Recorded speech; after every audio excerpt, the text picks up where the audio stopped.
ये हमारा biochemistry analyser है, सेमी ऑटोमेटिक, और इसमें इसके फंक्शंस कुछ बता देता हूँ। ये एस्पिरेशन ट्यूब है, इसके बाद ये अपना लगा होता है फ्लो सेल, इसको कुछ इस तरीके से कनेक्ट करना होगा या कनेक्ट किया होता है। इसके बाद इसके कुछ कनेक्शंस हैं, इस साइड के कनेक्शंस में आपको 4 USB पोर्ट्स मिल जाते हैं, एक extra additional computer connecting cable cable type port और एक लैन पोर्ट मिल जाता है आपको। बैक कंट्रोल में ये स्वीपर मोटर है और ये ऑन ऑफ का कनेक्टर है और ये ऑन ऑफ का स्विच है, ये ड्रेन की पाइप है। तो ये कनेक्शंस होते हैं कुछ इस तरीके से। ये इनबिल्ट प्रिंटर के साथ आता है, जो आप देख सकते हो टॉप पे लगा हुआ है, ये इनबिल्ट प्रिंटर है, तो ये इनबिल्ट प्रिंटर के साथ आता है। अब इसका सेटअप कर लेते हैं, क्विक सेटअप। इसके साथ की एक्सेसरी मैं आपको बता दूं तो इसके साथ एक मैनुअल सेल होल्डर आता है, मैनुअल सेल होल्डर आता है, ये देख सकते हो। इसमें आप क्यूवेट होल्डर भी कह सकते हो, क्यूवेट यूज़ कर सकते हो इसके साथ आप। तो ये क्यूवेट होल्डर है। उसके बाद कुछ क्यूवेट्स आपको दी गई हैं एक्स्ट्रा, और साथ में ये आपको मिलते हैं एस्पिरेशन ट्यूब्स, कुछ एक्स्ट्रा दे रखी होंगी। तो ये सारी चीज़ें आती हैं आपको एक्स्ट्रा स्पेयर पार्ट्स के साथ। अब इसके बाद इसको स्टार्ट करते हैं। अडैप्टर मैंने कनेक्ट कर लिया है, तो बैक साइड से ऑन करूंगा इसको। ये स्विच ऑन किया। इसके बाद आपने 10 मिनट का वेट टाइम देना है इसको। इट मीन्स 10 मिनट्स इसको वार्म अप करना है। 10 मिनट्स के बाद ये टेस्ट के लिए रेडी हो जाता है। कुछ 10 मिनट का टाइम हो चुका है, हमने वेट कर लिया है।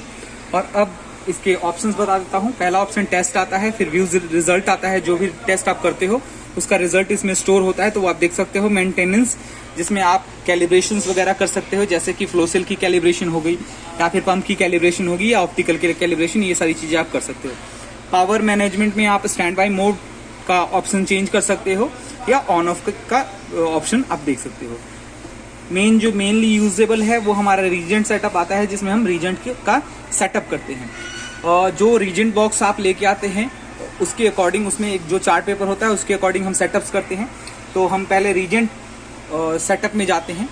अभी मेरे ये टेस्ट हो चुके हैं, तो अगर आपने कोई टेस्ट ऐड करना है तो आप ऐड का बटन यहाँ से प्रेस करेंगे। इसके बाद ये पूरा विंडो एक्सेस हो जाता है आपके लिए। तो आप टेस्ट पे एक बार क्लिक करेंगे और यहाँ पे टेस्ट का शॉर्ट नेम आपने डालना है।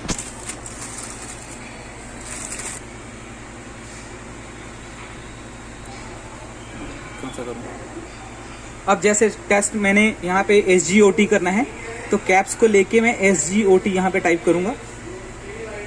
टाइप करता हूँ, क्विट करता हूँ वापस आने के लिए। उसके बाद मेथड सेलेक्ट करता हूँ कि कौन से किस मेथड से आपने टेस्ट करना है, like kinetics, and point, fix time, 2 point, turbidity और एब्जॉर्बेंस। ये मेथड आप सेलेक्ट कर सकते हो।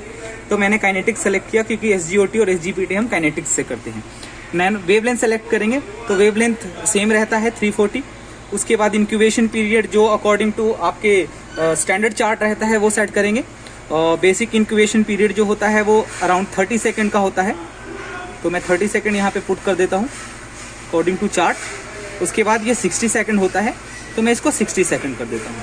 उसके बाद जो एस्पिरेशन वॉल्यूम रखते हैं वो करीब करीब टेस्टों का सेम रखते हैं, अराउंड 450 माइक्रोलीटर रखते हैं, तो हम यहाँ से 450 सेट कर लेंगे। 450 सेट कर लेंगे, क्विट करते हैं। फुल नेम यहाँ पे लिख सकते हो आप, जैसे अगर कोलेस्ट्रॉल है तो स्टार्टिंग नेम CHOL लिखा, उसके बाद कोलेस्ट्रॉल पूरा कर सकते हैं। तो इसके बाद हम इसको SGOT है तो SGOT ही लिख सकते हैं, या फिर अगर पूरा नाम लिखना चाहें तो वो भी लिख सकते हैं। क्विट करते हैं। यूनिट क्या होगी, टेस्ट का यूनिट क्या होगा वो आप सेलेक्ट कर सकते हो। तो यहाँ से अगर यूनिट जो आपको लगता है वो आप सेलेक्ट कर सकते हो। MGDL सेलेक्ट किया मैंने। डेसिमल पॉइंट्स आप सेलेक्ट कर सकते हो। रेफरेंस की रेंज, जैसे SGOT की रेंज, रेफरेंस रेंज जो होती है वो 10 से सपोज 50 की है, तो मैं यहाँ 50 कर देता हूँ। इसके बाद आती है linearity range. Linearity range full range होता है, तो ये फुल रेंज होता है लिनियरिटी रेंज। इसमें आप अज्यूम कर सकते हो कि कितने तक का सैंपल रिजल्ट आ सकता है किसी ह्यूमन बॉडी में, या फिर आप इसमें टोटल रेंज लेके चलते हो, जिसमें बेबी, फीमेल और मेल सारे होते हैं। तो इसको हम बेसिकली लिनियरिटी रेंज की रेफरेंस वैल्यू को 0 रखते हैं, और हाईएस्ट वैल्यू को हम एट द टॉप, जैसे 200, 300 कुछ भी रख सकते हैं, वो डिपेंड करता है। फिट कर दिया। टेम्परेचर जैसे कि इसमें 3 ऑप्शन मिलते हैं आपको, 37 डिग्री सेल्सियस, 30 डिग्री सेल्सियस, 25 और रूम टेम्परेचर। ये इनमें से कोई भी आप सेलेक्ट कर सकते हो, जैसे कि मैंने 37 सेलेक्ट किया है। इसके बाद हम इसको सेव कर लेते हैं।